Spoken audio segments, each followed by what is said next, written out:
ఇది ఒక role model తిరిగా ఇటువంటి కార్పొరేట్ సోషల్ రెస్పాన్సిబిలిటీలో అందరూ ముందుకు రావాలని చెప్పి ఒక మోటివేషన్ ఇచ్చినాడు మోదీ గారు.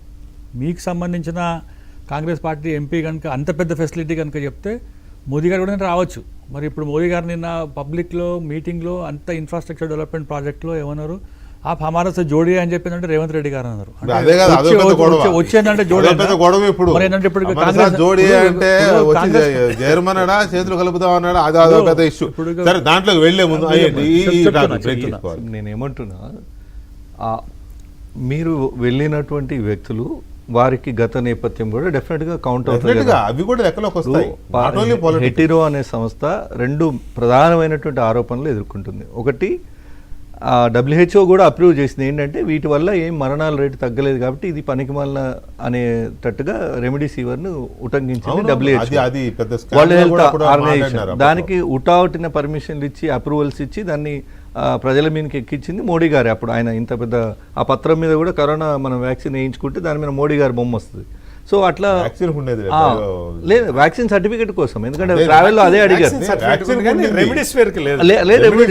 నేను కూడా అట్లా అది అంతెందుకు, అది పూర్తిగా ప్రయోగాల నుంచి బయటికి రాకుండానే అన్ని టెస్టులు పాస్ అవ్వకుండా ఎందుకు అప్రూవల్ ఇచ్చిండ్రు, దాని ద్వారా ఎంత ఆర్థిక లాభం పొందిండ్రు, దానిలో ఎవరి వాట ఎంత అనేది ఒక చర్చ నడుస్తుంది. అది ఓపెన్ సీక్రెట్.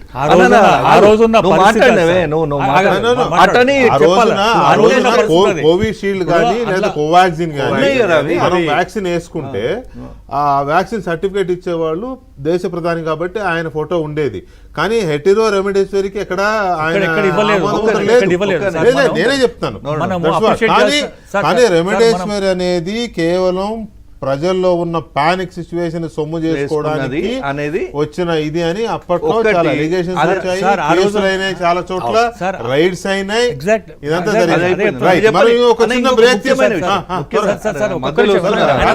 సుభాష్ గారు పెద్ద మనిషి ఆగండి. వారు ఈడీ రైడ్ చేసింది ఎలక్షన్స్ ముందు, అది బీఆర్ఎస్ ఫండింగ్ చేస్తుంది హెటిరో అనే సంస్థ అనే సమాచారం మేరకు రైడ్ చేసింది. 500 కోట్లు నెట్ గా పట్టుకున్న విజువల్స్ మనం టీవీలో చూసాం. ఇంకా ఆ విచారణ కొనసాగుతుంది. ఇప్పుడు ఈడీ కొనసాగుతుంది. సిబిఐ ఈడీలో ఛార్జ్ షీట్ లో ఉన్నటువంటి వ్యక్తి దగ్గరికి ఈరోజు స్వయాన ప్రధానమంత్రి నడుచుకుంటూ పోతే ఈడీ మోరల్ ఎంత ఎఫెక్ట్ అయితే చెప్పండి. అంటే పేరెంట్ ఎంక్వైరీ జరుగుతుందా?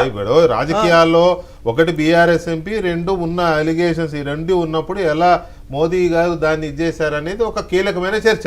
ఇక రెండవ అంశం, తెలుగుదేశం పార్టీ అధినేత చంద్రబాబు నాయుడు గారు ఆ టైంకే హైదరాబాద్లో ఉండేలాగా షెడ్యూల్ చేయడం కానీ, ఆయన ఇంటికి మోడీ గారు వెళ్ళి గంట సేపు ఉండడం కానీ, సమీప భవిష్యత్తులో గ్రేటర్ హైదరాబాద్ ఎలక్షన్స్ వస్తున్న తీరు, ఆ తర్వాత జరగబోయే ఎలక్షన్స్లో ఎలాగైతే బెంగాల్ని టార్గెట్ చేసి కొట్టారో తెలంగాణను కూడా అలాగే తీసుకోవాలి, హస్తగతం చేసుకోవాలి, పార్టీకి స్కోప్ ఉన్న రాష్ట్రాల్లో తెలంగాణ ఒకటి అని బీజేపీ భావిస్తున్నందువల్ల ఏం జరుగుతోంది, చంద్రబాబు నాయుడు గారి ఇంటికి మోదీ గారు వెళ్ళడంలో వ్యూహం ఏంటి అనేది